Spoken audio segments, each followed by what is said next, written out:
Halo rekan, pada hari ini saya sedang berada di sebuah pondok wisata yang bernama Rumah Wisata. Lokasi ini terletak di muara Sungai Krung Rabalok, Aceh Besar. Di sini fasilitasnya lumayan bagus.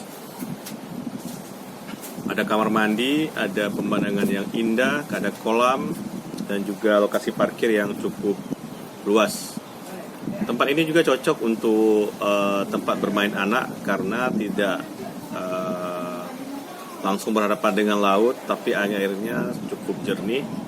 Dan kalau teman-teman pernah ke Pulau Kapuk, lokasi ini berada di seberangnya Pulau Kapuk. Jadi ya, dari tempat saya duduk ini, kita bisa melihat Pulau Kapuk dan juga lokasi wisata air yang ada di sekitarnya.